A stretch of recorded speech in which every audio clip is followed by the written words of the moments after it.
ఇక భద్రాద్రి కొత్తగూడెం జిల్లా బూర్గంపాడు మండలంలోని సారపాకలో పర్యటించారు సీఎం రేవంత్ రెడ్డి. సన్నబియ్యం లబ్ధిదారుల కుటుంబంతో కలిసి సహంపక్తి భోజనం చేసిన సీఎం వారి యోగక్షేమాలు అడిగి తెలుసుకున్నారు.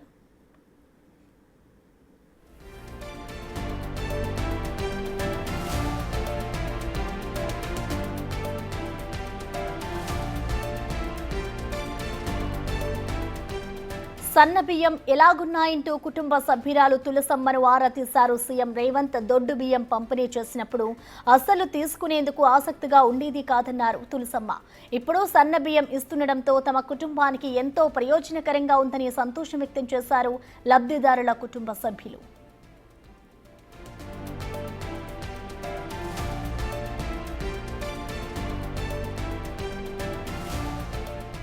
అంతేకాదు 200 యూనిట్ల ఉచిత విద్యుత్, 500 రూపాయలకే గ్యాస్ సిలిండర్ పథకాలు అందుతున్నాయా అని వాకాబు చేశారు ముఖ్యమంత్రి. ఉచిత బస్సు ప్రయాణం తమకెంతో లాభదాయంగా ఉందంటూ సంతోషం వ్యక్తం చేశారు తులసమ్మ.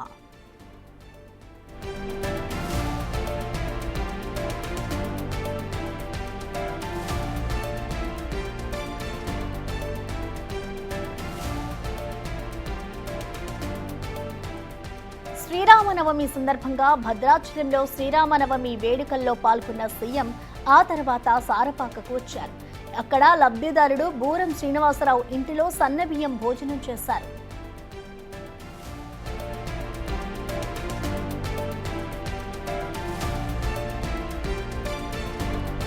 రాష్ట్ర ప్రభుత్వం సన్నబియ్యం పంపిణీ కార్యక్రమం ప్రతిష్టాత్మకంగా తీసుకున్న సంగతి తెలిసిందే. సన్నబియ్యం లబ్ధిదారుల ఇంట్లో ప్రజాప్రతినిధులు భోజనం చేయాలని ప్రభుత్వం నిర్ణయించింది.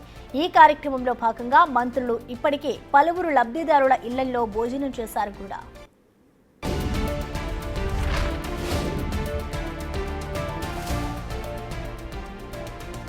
అందులో భాగంగానే సీఎం రేవంత్ రెడ్డి సైతం లబ్ధిదారుల ఇంట్లో భోజనం చేయడం, అది కూడా పండుగ పూట కావడంతో ఆ లబ్ధిదారుడి ఇంట ఆనందానికి హద్దే లేకుండా పోయింది.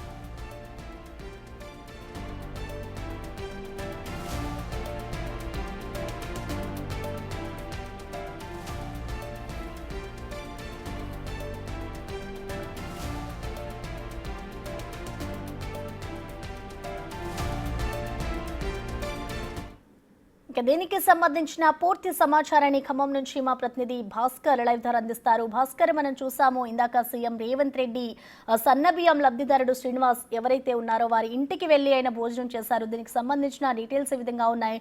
కుటుంబ సభ్యులు ఏమంటున్నారు భాస్కర్?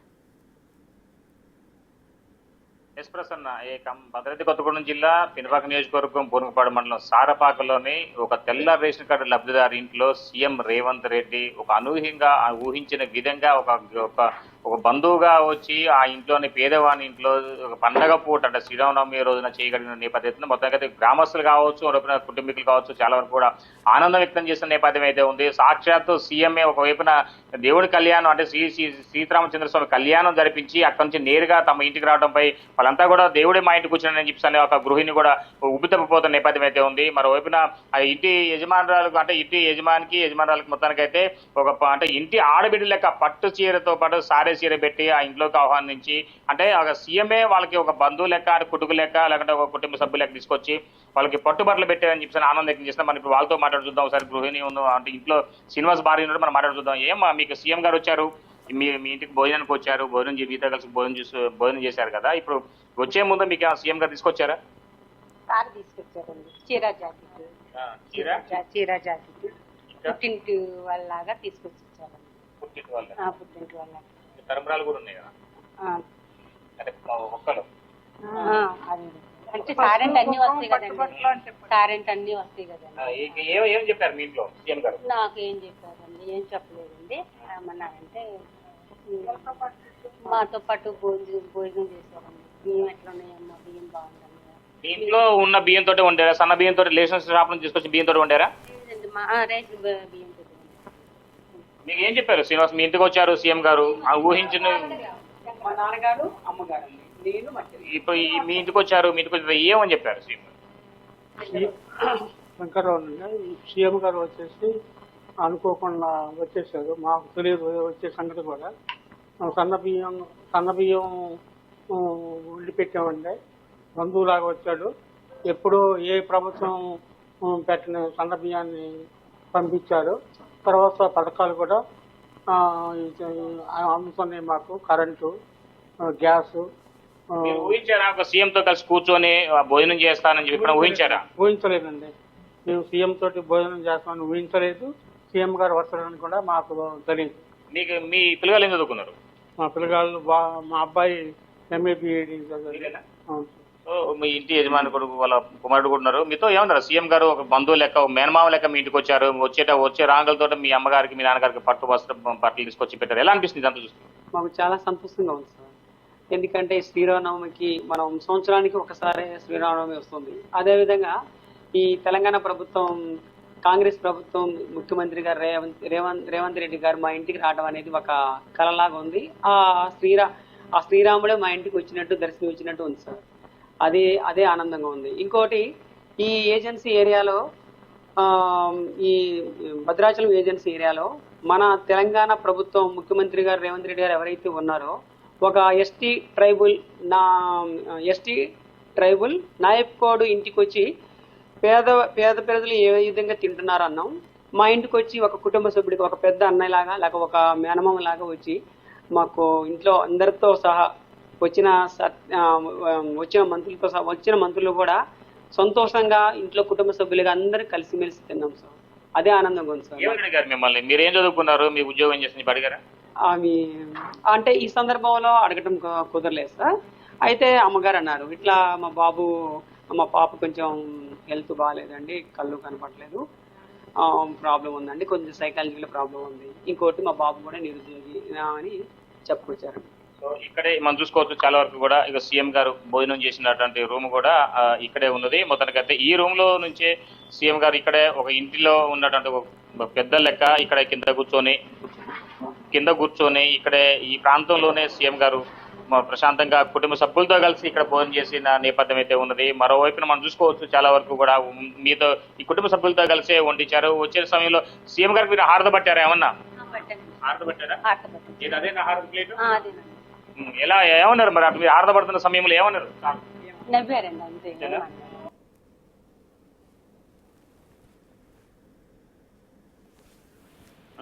ఎంత ఇచ్చారు? మొత్తానికి ఇచ్చారు. తమ్మ చెప్పండి, మీరు వడ్డించారు కదా, మీరేనా వడ్డించారు సీఎం గారికి? ఏం కూరతో ఎక్కువ తిన్నారు? ఎందుకు ఇచ్చారు?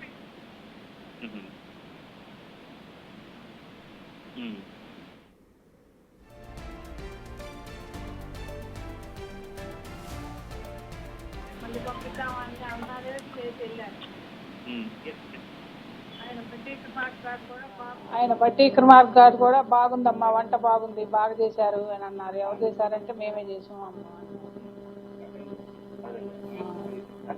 పెరుగు అవి బాగున్నాయి, గేదెల పెరుగా కొనుక్కొచ్చారా అంటే కాదు, మేమే కాగబెట్టి తోడు పెట్టాము అని చెప్పాము.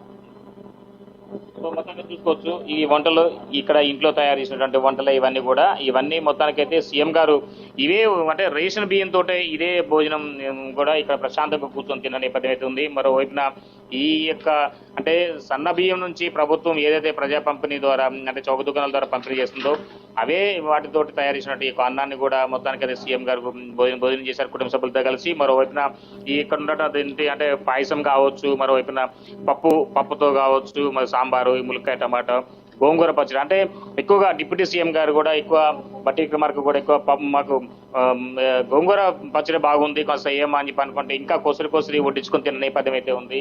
అయితే మొత్తానికి సంబంధించి ఏమి ఎక్కువ వడ్డించారు మీరు? ఫస్ట్ కంటిన్యూగా అన్ని వడ్డించాక స్పెషల్ గా గోంగూర చట్నీ, పాయసం మళ్ళీ అడిగి పెట్టించుకున్నాను. రైస్ కూడా మంచిగా తిన్నారు.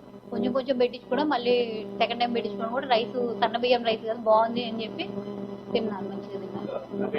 ఎక్కువ కొసరి వడ్డించుకుంటారు, కొంచెం తిన్నారు, మంచిగా తిన్నారు. మళ్ళీ పెట్టాము, మళ్ళీ బాగున్నాయి అని చెప్పి టేస్ట్ స్పెషల్ గా వేయించుకొని బట్టి అత్తయ్య వండుతుంటే మేము హెల్ప్ చేసాము. ఇంట్లోనే ఉండామండి, బయట నుంచి ఏం తెప్పలేదు, మొత్తం ఇంట్లోనే ప్రిపేర్ చేసాం. మీకు ఏమనిపిస్తుంది? మీ ఇంటికి మీ ఊరికి సాక్షాత్ సీఎం వచ్చారు, వచ్చి మీతో కలిసి అంటే ఈ ఇంట్లో వాళ్ళతో కలిసి భోజనం చేస్తున్నారు. మీరు ఊహించారా ఒక సాక్షాత్తు సీఎంఏ మీ ఇంటికి అంటే ఈ ఊరు వచ్చేసి ఈ ఊర్లో భోజనం చేస్తారు, అది ఒక పేదవాళ్ళ ఇంట్లో భోజనం చేస్తాను ఇంకా ఊహించిన పరిణామం ఇదంతా కూడా ఎలా అనిపిస్తుంది? నిజంగా అంటే ఒక సీఎం గారు అక్కడ సీఎం గారు, డిప్యూటీ సీఎం గారు, నలుగురు మినిస్టర్లు, ఎమ్మెల్యేలు, ఎంపీలు అందరూ కూడా మాతో పాటు ఇక్కడ కూర్చొని భోజనం చేయడం అనేది జీవితంలో మర్చిపోలేని సంఘటన ఇది. దాంతో కూడా ఎంత ఇష్టంగా, సరే మిగతా వాళ్ళు అన్నట్టు ఏదో నమ్మకే వస్తుంది తిండిపోతారంటే కాకుండా 1-2 సార్లు అడిగి మరీ కూడా ఈ రైస్ బాగుంది, పులిహోర కానీ పాయసం కానీ ప్రతి ఒక్కటి కూడా బాగుందని ఇంట్రెస్ట్గా అడిగి మరీ వడ్డించుకొని మరి తిన్నారు. నిజంగా మాకు చాలా హ్యాపీగా అనిపించింది. అంత సన్న బియ్యం అంత టేస్టీగా ఇచ్చినందుకు ముఖ్యంగా రేవంత్ రెడ్డి గారికి మేము ధన్యవాదాలు తెలియజేసుకున్నాం. ఎందుకంటే అంత టేస్టీగా మరి అంత పెద్దవాళ్ళు కూడా అంత ఇష్టంగా తిన్నారు అని అంటే దాన్ని బట్టి అర్థం చేసుకోవచ్చు మరి ఆ సన్న బియ్యం రైస్ ఎంత బాగుందనేది మేము చాలా హ్యాపీగా ఫీల్ అవుతుంది.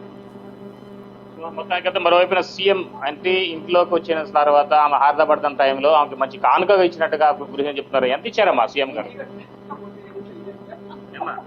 నేను లెక్కలు ఇస్తారు. మొత్తానికైతే సీఎం గారు అంటే ముఖ్యమంత్రి సీఎం రేవంత్ రెడ్డి తన ఇంట్లోకి ఆహ్వానించే సమయంలో ఆరదపడుతున్న సమయంలో ఓ ఇంటి ఆడబిడ్డకు సారే చీరతో పాటుగా మరో చూసుకుంటే నగదు కూడా ఆయన ప్రేమపూర్వకంగా అందించారని చెప్పి ఎలా అనిపిస్తుంది ఇదంతా చూస్తుంటే? చాలా చాలా చాలా అండి. నాకు నా పుట్టింటోళ్ళు కూడా పెట్టలేదండి. ఒక రకంగా చెప్పాలంటే నాకు ఒక పెద్దన్నలాగా నాకు సారి పెట్టారు.